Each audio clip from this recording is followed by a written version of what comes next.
2, 3, funky.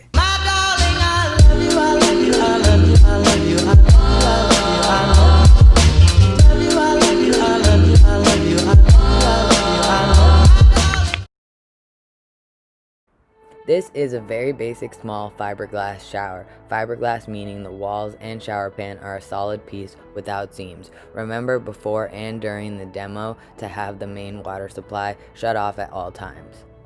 So first we're going to start by removing the door. This is a pretty simple door. All you have to do is remove the screws that are securing it to the frame on the side. You're going to need a Phillips screwdriver, or to work faster, an impact driver. You'll also need a utility knife to cut through the adhesive, silicone, or caulking that is behind the door frames. This is used to seal it to make sure water doesn't come out.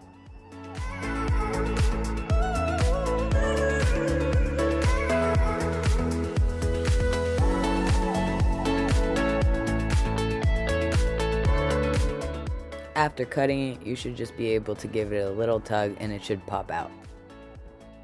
Now we're going to remove the shower head and the temperature controls. Most temperature controls come off with Allen keys, but this one wasn't, so I'm just going to cut it with a Sawzall.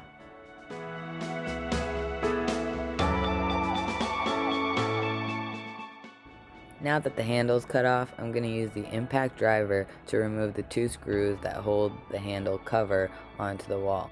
You can also use a Phillips screwdriver to remove the screws. Now the shower head. Usually you can just rotate them off. Sometimes they can be really tight or hard to grip, so I use a small pair of channel locks, or you can use pliers. To remove the shower head arm, I use a flathead, or you can use a Phillips, preferably something not flimsy, and use that as a handle to rotate it off. Next we're going to free the drain. Just pop the drain cover off with a flathead and remove any debris you see at the top. Usually there's lots of hair. It's pretty gross. Just throw it out in a bucket or a bag. Ew. This drain is ABS pipe, so I'm going to use inside pipe cutter bit to cut it loose from the floor. Now I'm going to mark around the unit with a 4-foot level and a pencil so that I can cut around this area to expose the flange and be able to take out the walls. To cut around my markings on the sheetrock, I'm going to use an oscillating multi-tool.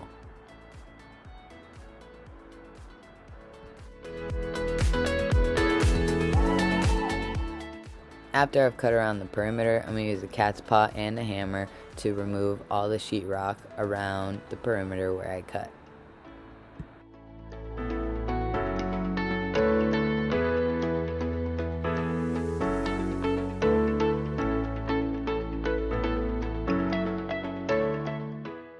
Now that all the sheetrock is removed from the perimeter, you can see the flange of the fiberglass unit, which means it'll be a lot easier to pull out.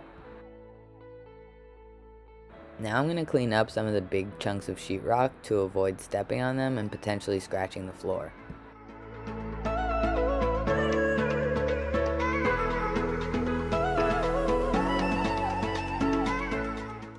Now we're going to remove all the screws or nails around the perimeter on the flange, which secures the unit to the studs.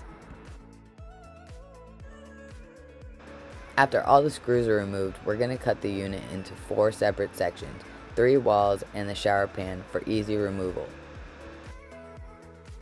You want to be really careful with this part not to hit any wires, electrical boxes, vent pipes, water lines, or a number of other things that can be close behind the unit.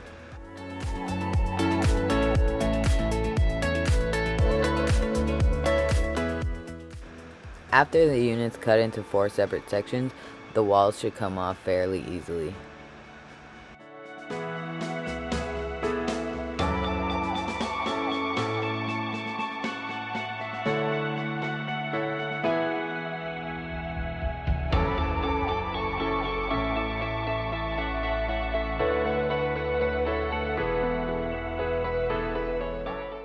Now all we have left is the shower pan.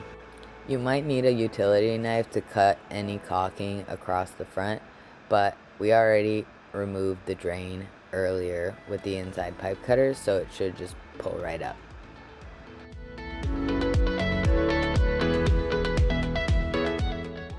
Last but not least, a little final cleanup with the shop vac, and boom, we're done with this demo.